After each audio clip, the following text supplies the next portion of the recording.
আসসালামু আলাইকুম ওরহমতুল্লাহি ওবারাকাতু। সম্মানিত দর্শক মণ্ডলী, আজকে আপনাদের সামনে যে ভিডিওটি নিয়ে উপস্থিত হয়েছি এটি হচ্ছে শরীরের কোথাও যদি আপনাদের কোনো ব্যথা হয়, ওই ব্যথা থেকে মুক্তি পাওয়ার জন্য কার্যকরী একটি পরীক্ষিত আমল। ইনশাল্লাহ এই আমল দ্বারা আপনারা অত্যন্ত কামিয়াবি অর্জন করবেন, আপনি সম্পূর্ণ ব্যথা মুক্ত থাকতে পারবেন। অনেক মানুষ দেখা যায় অনেক ওষুধ সেবন করার পরে আর ব্যথা অনেক বৃদ্ধি হয়। আবার অনেকে বলেন যে ব্যথার সময় ওষুধ যদি খাওয়া হয় তাহলে কিডনিতে সমস্যা হয় আর অনেক কিছু। তো ইনশাল্লাহ আজকে আপনাদের সামনে আমল দেব, আমলের মাধ্যমে আপনাদের ব্যথা দূর হয়ে যাবে ইনশাআল্লাহ। ঠিক আছে, তো আমলটা অত্যন্ত সংক্ষিপ্ত আমল, সহজ আমল, কিন্তু এটার কার্যকারিতা অনেক বেশি। কোরআনী আমল, এটা আপনারা যদি করেন ইয়াকিন বিশ্বাস ঠিক রেখে আমল করতে হবে, তাহলে ভালো ফলাফল পাবেন। যদি দৃঢ় ইয়াকিন নিয়ে আর মহান আল্লাহ পাকের উপর আস্থা বিশ্বাস রেখে আমল করেন যে আল্লাহ তাআলাই আপনাকে ব্যথা থেকে মুক্তি করনেওয়ালা, এরকম যদি আত্মবিশ্বাস আপনার থাকে, তাহলে এই আমলটি আপনি করবেন এবং উপকার পাবেন। আর যদি আপনার অন্তর তাকে অন্য টাইপের যে অনেক ওষুধে কমাইতে পারতেছেন আর কি আমলে কমবে, বা আমার এটা তো এই রোগের ব্যথা, ওই রোগের ব্যথা, এই সমস্যা সেই সমস্যা, এটা কি আর কমবে, তাহলে এটা আপনার পার্সোনাল ব্যাপার, আপনি এটা না করলেই করতে পারেন, সমস্যা নেই।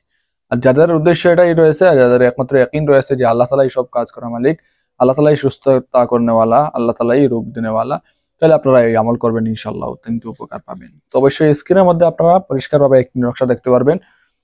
ওই নকশাটা আপনারা চাইলে নিজেরা লিখে নেবেন, আর যদি নিজেরা লিখতে না পারেন তাহলে কম্পিউটারের দোকান থেকে প্রিন্ট করে আনবেন।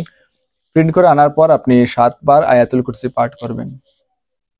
প্রতিবার আয়াতুল কুরসি পাঠ করবেন এবং নকশার উপরে ফু দিবেন। যে নকশাটা আপনি হাতে লিখছেন অথবা কম্পিউটার থেকে প্রিন্ট করে আনছেন, ওইটার উপরে আপনি আয়াতুল কুরসি পাঠ করবেন আর ফু দিবেন। আয়াতুল কুরসি পাঠ করবেন, ফু দিবেন, এরকম 7 বার করবেন। তারপরে ওই নকশাটা যে রোগী, অর্থাৎ যার শরীরে ব্যথা, তার গলায় দিয়ে দিবেন, তাবিজে ভরে, তাবিজ বানিয়ে তার গলায় দিয়ে দিবেন। ঠিক আছে, এতে করেই ইনশাল্লাহ তার ব্যথা দূর হয়ে যাবে। অথবা রোগীকে ঝাড় ফুঁক করবেন, অর্থাৎ এই তাবিজটা দেওয়ার পরে আয়াতুল কুরসি পাঠ করবেন, রোগীকে ঝাড় ফুঁক করবেন। এই দুই সিস্টেমে এই যদি আপনি করেন, ইনশাল্লাহ দেখবেন অতি দ্রুত ব্যথা দূর হয়ে যাবে। ঠিক আছে, তেমন দেরি হবে না।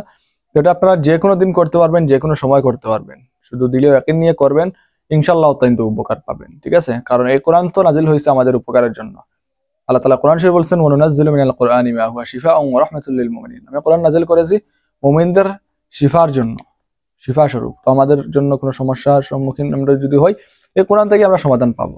এখন সমস্যা হয়েছে কি, আমরা যেটা থেকে সমাধান পাওয়ার কথা, আমরা ওইটা ধারে কাছে নেই। যেটা থেকে আমরা সমাধান পাওয়ার কথা নয়, ওই দিকে আমরা দৌড়াচ্ছি। এই জন্য আমাদের কপাল আজকে পুরা কপাল।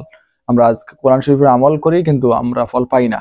এরকমও আছে সূরা ফাতিহা পাঠ করে ফু দিছেন, পানি পান করা হয়েছে, যিনি দিচ্ছেন উনি ইয়াকিন সহকারে দিচ্ছেন, যিনি পান করছেন উনিও ইয়াকিন সহকারে পান করছেন। ক্যান্সারের মতো মারাত্মক রোগ পর্যন্ত, যেটা কোনো ওষুধে কমাইতে পারে না, ওইটাও সূরা ফাতিহার দ্বারা কমে গেছে। ঠিক আছে, আর আজকাল দেখা যায় যে যিনি দেন উনিও যে একটু বেশি লং টাইম পরে দিলে হয়তো একটু সদকা বেশি দিবে, আর যিনি নেন তিনিও বলেন যে দেখি হইলে হইতে পারে, কত কিছু করলাম হইলো না, আচ্ছা দেখি হয় কিনা। এই জন্য কারো উপকার হয় না, নেওয়ালারও একদিন ঠিক নয়, নেওয়ালারও একদিন ঠিক নয়। এখন কাজ হইতো কেমনে?